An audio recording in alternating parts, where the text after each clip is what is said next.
Okay, a little response video to George for title. I'm stuck in traffic right now. I'm real tall, and the way this van is, if I'm right under a light, I have to bend over and look at it like this. The way this van has a low windshield. Come on, turn, fucker. All right. So anyway, you know, you're talking about how it's hard to get a job. Reality is, our economy went to shit in 2008, and when it did go to shit in 2008, there was a lot of changes taking place that are not being undone. Okay, we are in the midst of a recovery economy. The Depression came, it went very quickly, but it hit hard in 2008. And in the midst of a recovery economy, the people that recover first are the most flexible, non-conventional employment models, or non-conventional job or employment models. Non-conventional employment models are based on short-term stuff and travel. Those are the two big elements right there. Short-term stuff, travel, and then self-employment to a degree. You got to be mobile. You got to be able to provide your own equipment. Now, one thing I'm noticing is that if a lot of people, it's not just transportation to or from work. You got to be able to bring something to the table, and you got to be able to think, and it's easy to use that term outside the box.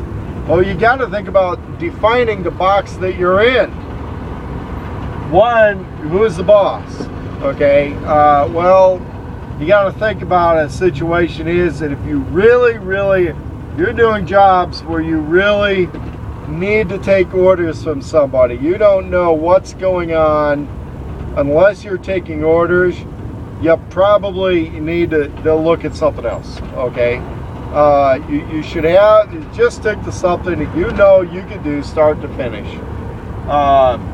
and that if you meet certain aspects of whatever the client wants done, you know what you're going to get paid. Okay, now that could be whether you're calculating it out hourly, whether you're calculating it out by the job. Now, one of the things I'm not particularly good at right now is bidding, but people who can accurately bid and know why they're bidding a certain amount of money to do a particular job tend to get more work more consistently than, let's say, I would, because a lot of my life I've worked a white-collar background, and I made the white-collar to blue-collar transition because one of the things I found is that if you're willing and able and willing to do physical labor, and if you've managed to keep yourself in reasonably decent physical shape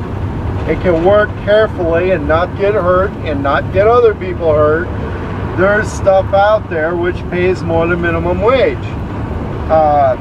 Generally speaking, serious labor right now is in California, it's 20 bucks an hour. Oregon, Washington, the only way you're going to get 20 bucks an hour is if you bring in some equipment to the table, trucking tools. I've heard of people in some of the rural areas saying that it's 10 for, let's say, a qualified redneck with trucking tools. Somebody wants to play me at 10, I got 2 words to say about that. Fucking you. Okay? But 20, yeah, that's fair. If somebody is looking at a little bit longer term job and the guy doesn't really have to provide all the truck and all the tools, 15, you know, that's all recovery economy, cash rate type stuff. But, you know, getting married and going through a legal marriage, well, that's not really what is happening in a recovery economy right now, okay? You know, this is a situation where people are making decisions to work together, not doing the major hierarchy thing on a lot of job sites. It's not hierarchy related the way it used to be.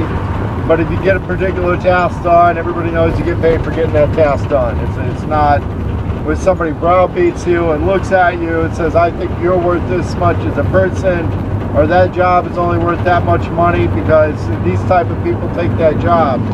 I'll tell you right now, the qualified, the migrant workers who know what they're doing, who are actually capable of accomplishing tasks, right now are $10 to $15 an hour. And you know, if you're looking at unqualified workers down in the border areas, I hear that's lower.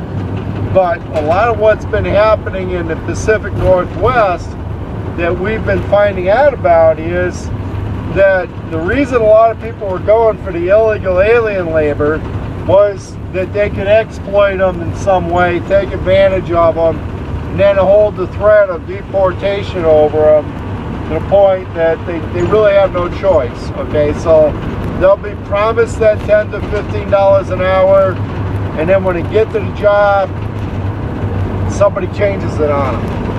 And there's a lot of people that play that shit.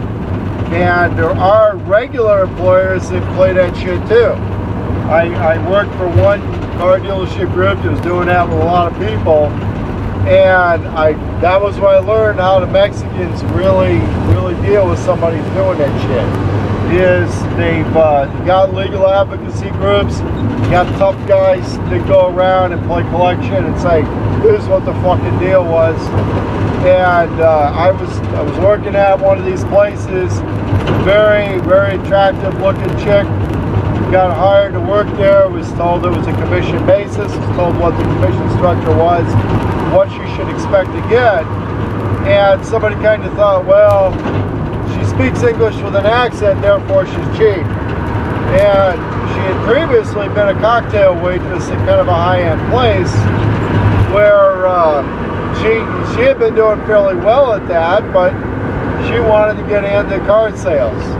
So she got hired and she could work a customer, and what they didn't want to understand was the fact that a cocktail waitress at a high-end club can make pretty decent money. And so, for whatever reason, maybe because of the way she dressed, they thought that, you know, she was a cheap version of a hooker, and that would be cheap too. Not realizing that, you know, real hookers that look really good, they do it for the money because they make more money than they would working low-end corporate jobs. Okay, that's reality. So they kind of talked the talk about her making $3-4 grand a month, and when she got on the job, she was making about $1,500-1,800 a month because they'd hired too many salespeople, and everybody was at minimum wage because it was diluting the customer base. They were diluting customer base among too many people. So after I think the first and second month of that shit, her ex-boyfriend shows up, has a talk with a manager at a dealership. He says, listen, you've had 2 months to prove that this is a $3,000 or $4,000 a month job. My ex-girlfriend's barely making minimum wage, and she looks too good for that, and it costs more to have a girl like that around. And of course he talked to the head manager, talked to the human resource people were not budging. You know, they felt they had done a good job of negotiating and, you know, misrepresenting what the job actually was going to pay by talking the talk, and then having somebody sign a document that had what the real deal was. And they said, well, there was disclosure in the document regardless of what you were told at the meeting. And tough guy wasn't putting up with that shit. And so I thought, oh, that's kind of interesting. I ended up not working there much longer either, because I felt like what happened was I was getting treated like a minimum wage guy. And at that level, I mean, there's other stuff other places too. And you know, I saw one of my former co-workers a few weeks ago. Guy's a long-term car salesman. Saw him at the grocery store, and he was acting a little cagey about some stuff, and then when we came down to pay for the groceries, I noticed that he whipped out a food stamp card, one of those Oregon Trail food stamp cards. So, you know, apparently things did get a lot better there. And